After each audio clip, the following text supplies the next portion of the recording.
अस्सलाम वालेकुम, welcome back to our channel. मैं हूं डॉक्टर शुमाइला मिर्ज़ा। आज हम बात करेंगे चेहरे पर कील मुहासे और छाइयाँ जिनकी आ जाती हैं।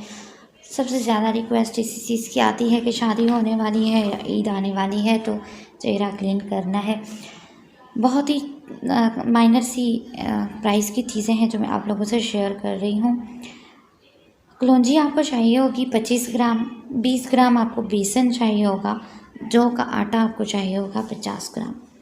अच्छा जी, बेसन जिनकी ड्राई स्किन है वो मर्द व ख़वातीन इस्तेमाल नहीं करेंगी।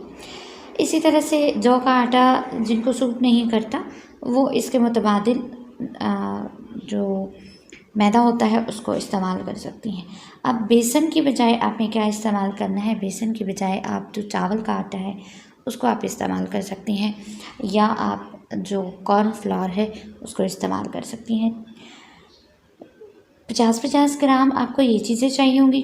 कलौंजी जो है वो आपको 25 ग्राम चाहिए होगी। आप इसको अच्छे तरीके से पाउडर कर लीजिए। पाउडर करने के बाद आपने क्या करना है जनाब, इसको मिक्स करके एक एयर टाइट कंटेनर के अंदर सेव कर लेना है। अब आप अपनी स्किन के अकॉर्डिंग चाहें तो इसके पेस्ट को बनाने के लिए आप अरक गुलाब का इस्तेमाल कर लें, चाहें तो आप इसके लिए कच्चे दूध का इस्तेमाल कर लें, चाहें तो सादे पानी का इस्तेमाल कर लें।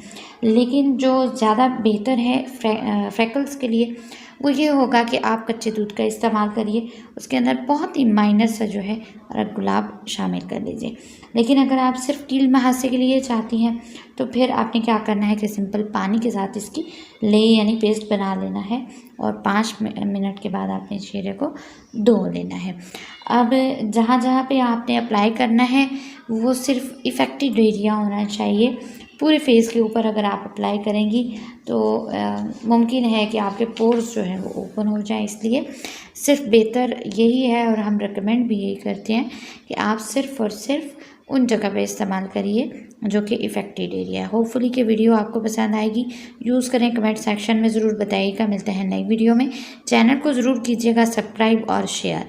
Thanks for watching.